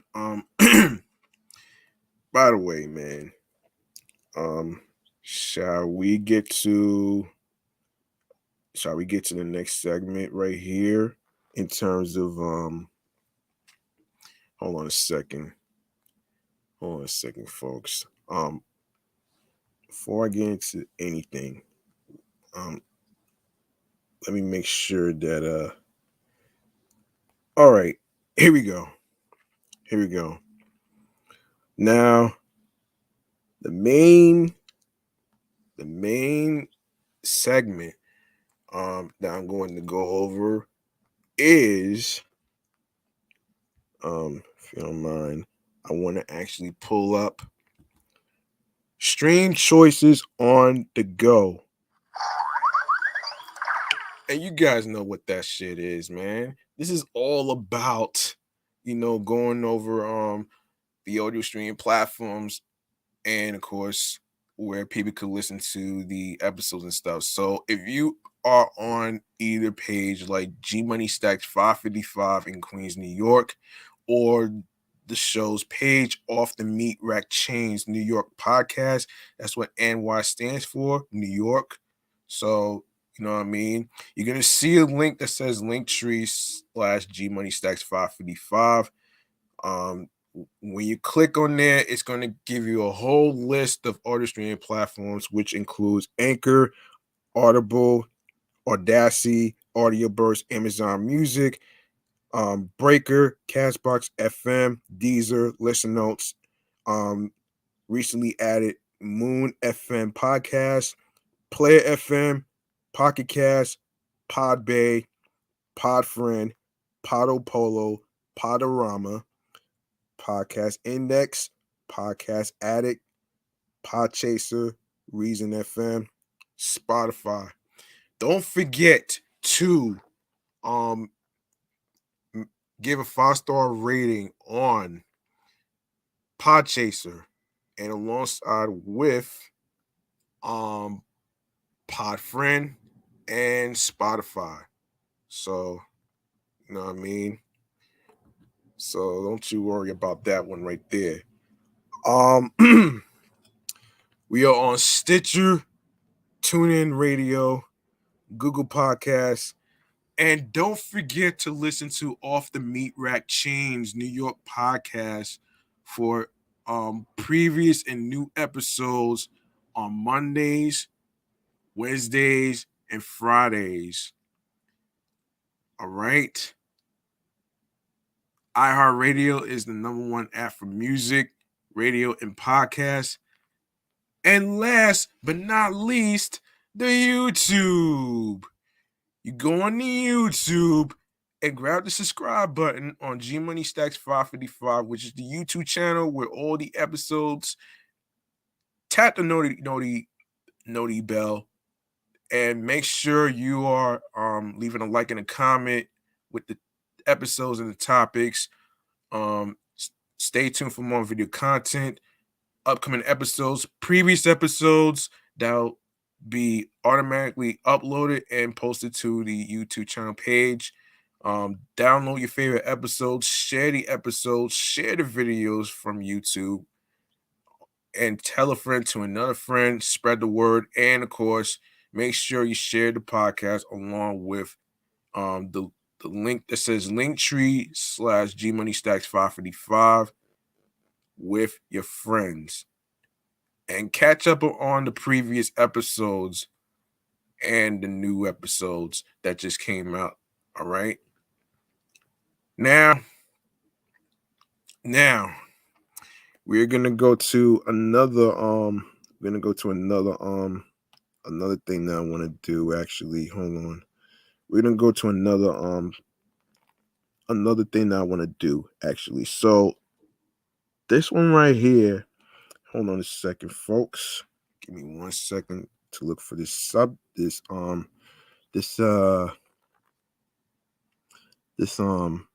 new, here we go.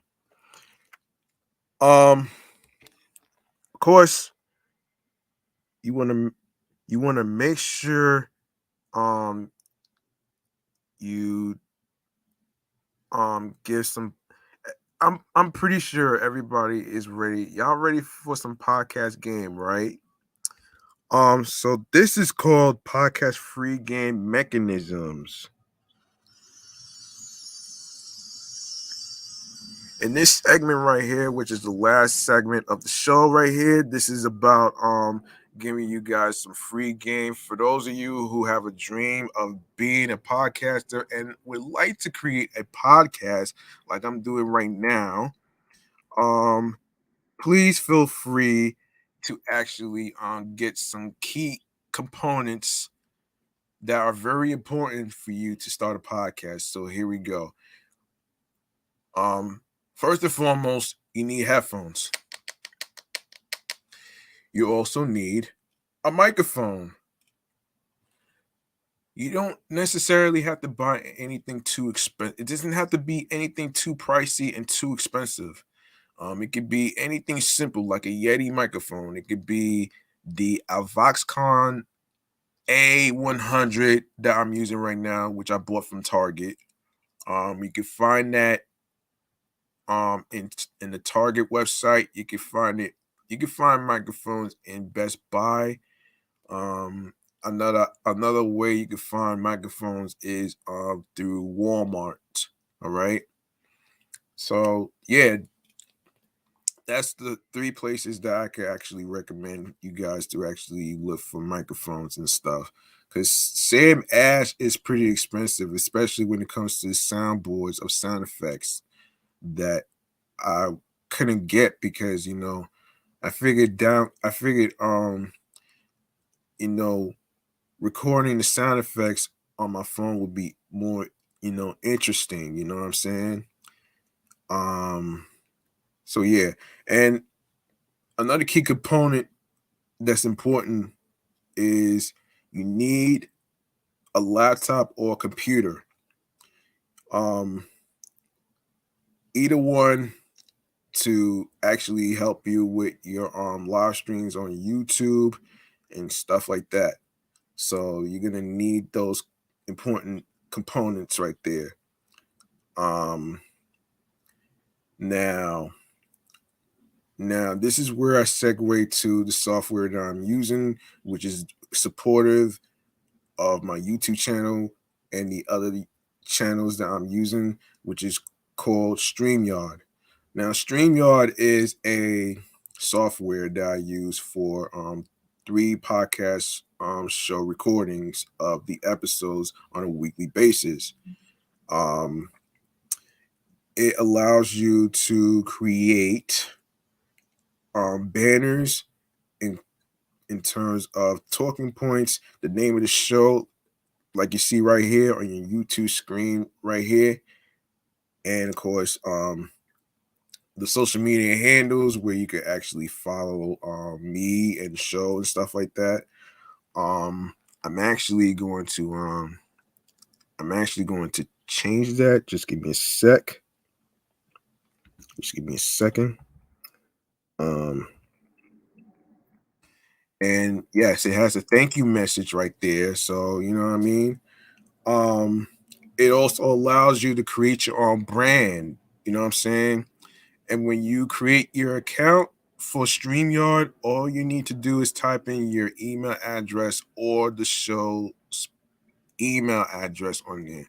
Once you do that, um, you're gonna um you're gonna get an email that has 6 numbers, which is the login code.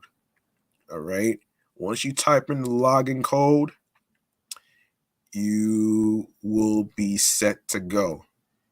Um, I'm using the free version because it's a lot easier to save money other than upgrading to the pay monthly thing, because it's kind of hard for me to do all that. So I figured, go with the free one. So, and there's a specific date. There's a specific date for this one right here. This month, um it's going to actually, it's going to reset, because the free version allows you to do 20 hours of live stream recording.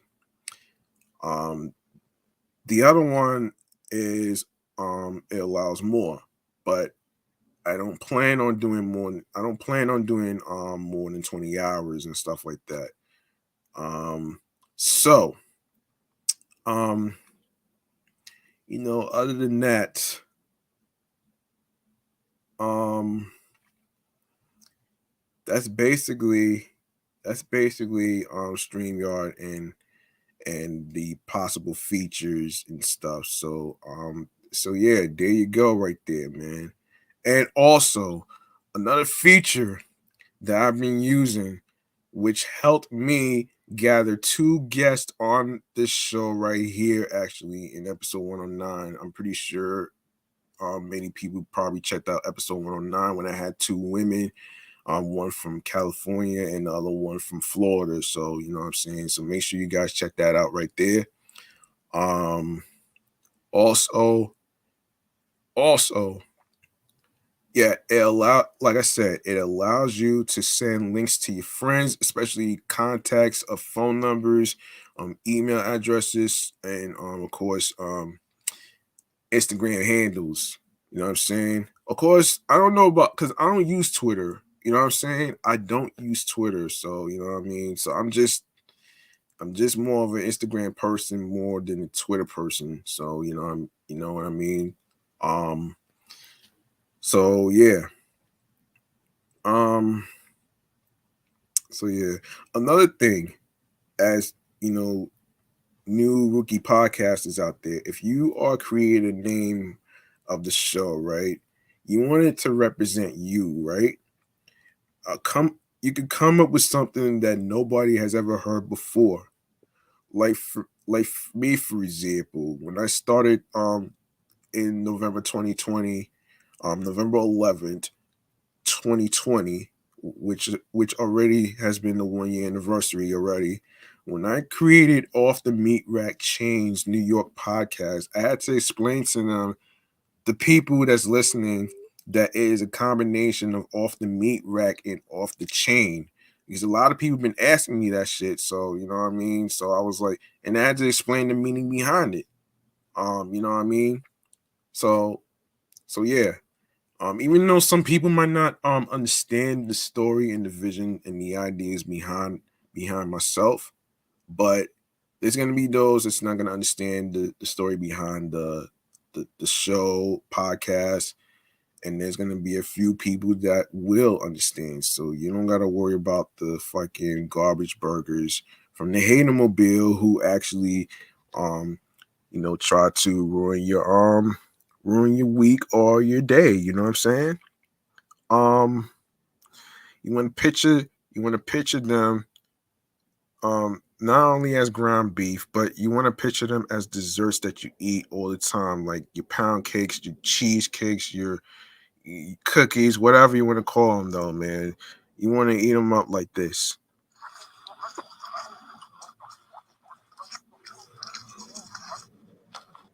One more thing before we close out this episode right here, though, man.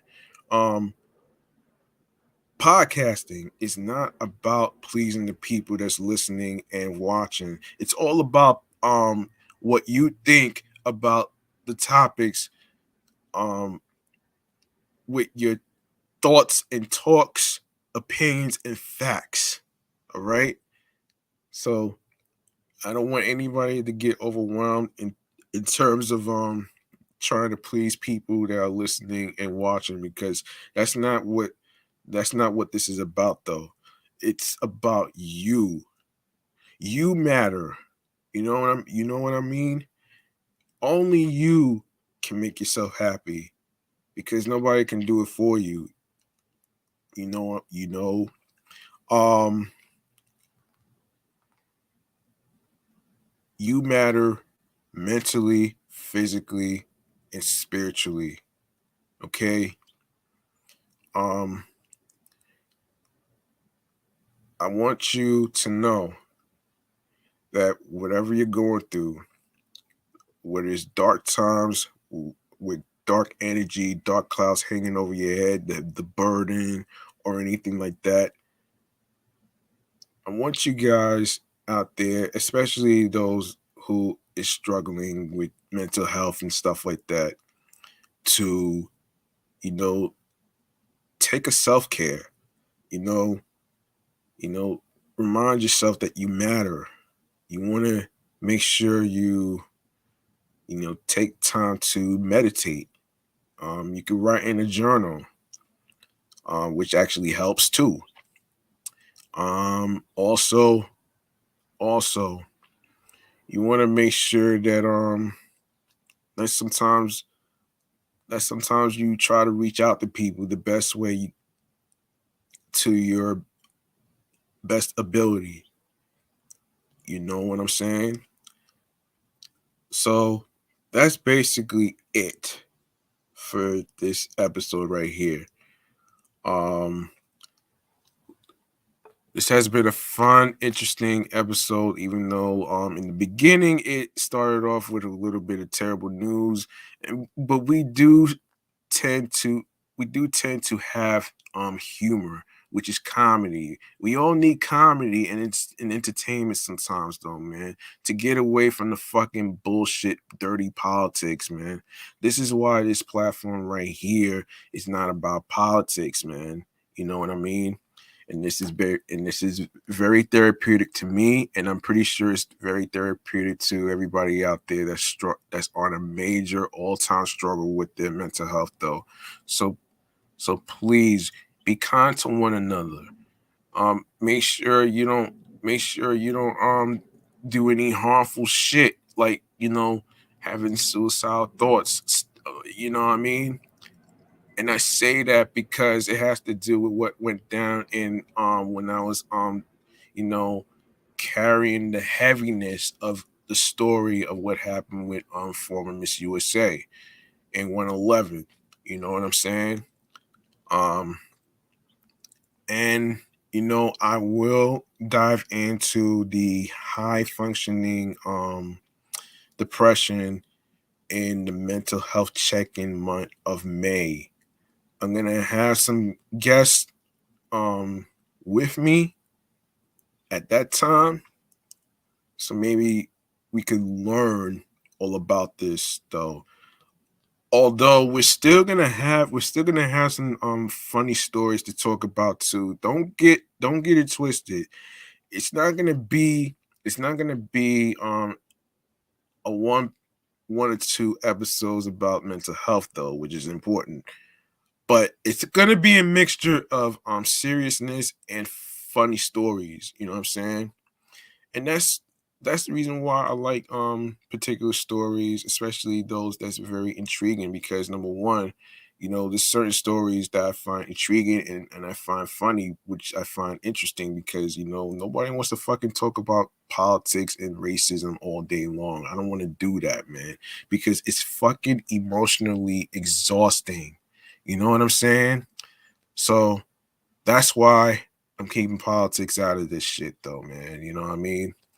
I ain't trying to get canceled. And I'm not trying to get canceled off of YouTube though, compared to the other people that been through that shit. So you know what I'm saying. So yeah, there you have it though, man. So yeah, that's gonna do it for me right here though, man. Reminder, that Off the Meat Rat Chainz New York podcast is on Wednesdays and Thursdays at 6 p.m. I'm sorry for being a little late. I had to actually, make sure that I actually take care of, you know, a few things and stuff. And for the most part, um, Saturdays at 10 p.m. is the time.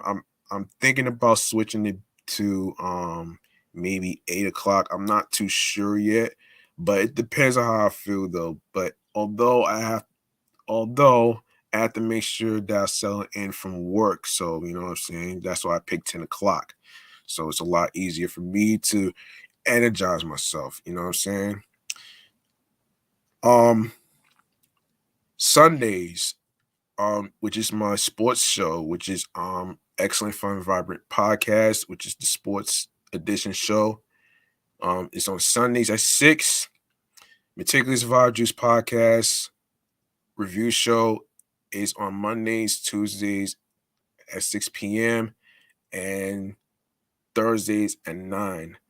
You know what I mean? I'm not sure if I'm gonna be able to record today, but most likely, I don't know. Most likely I'll probably do it tomorrow, or I'll probably do it tomorrow. You know what I'm saying?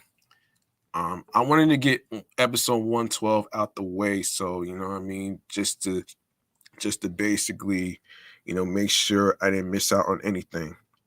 So yeah, I'm G Money Stacks. Thank you very much for listening, tuning in, and rocking with me.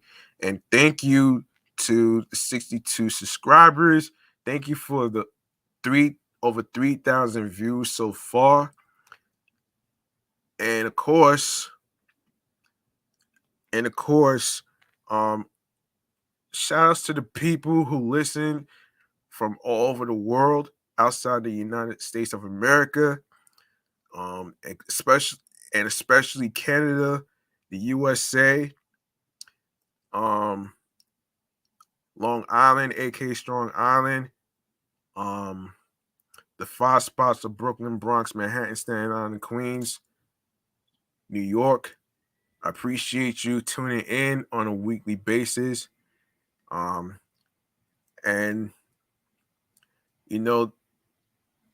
remember, the only way you're gonna be successful in your career is to be able to do what you love. And especially with podcasting, it's all about consistency. It's all about confidence behind the microphone, like I'm doing right now. And it's also about being able to, manage and balance, taking some rest. I'm not saying take long breaks though, but it could be a day or two or 3. You know what I mean? That's why I chose to do this on a weekly basis, because I wanted to be active and distracted from, my annoying mother, of course, so I could be able to, do something very therapeutic and create content for you guys on a weekly basis, which is important to me. It's important to me that I am energized for you guys and people in the YouTube universe and the ones out there listening out there all over, especially the USA, Canada, Long Island, aka Strong Island, and the 5 boroughs. It's important that I am energized and being able to have the confidence to actually talk about a lot of topics that's going to be in store. So it's going to be more topics in store in the next episode and the upcoming weeks. So stay tuned for more new topics and stuff. So I'm out of here. I'm off this shit. Make sure you guys be mindful of the people you surround yourself with. Make sure you have your hand sanitizer. Make sure you wash your hands with water and soap. Make sure you have your water, and make sure you have your Gatorade for electrolytes, for energy and strength. Make sure you guys keep yourselves warm with some hot, warm tea with honey, ginger, lemon, or lime. And you can make yourself some chocolate milk. And if you have any marshmallows, feel free to add that too. Something that you enjoy. That's the installation of inspiration. I'm off this shit. I'll see you guys next time in the next episode. Peace and one love. And have yourselves a good night.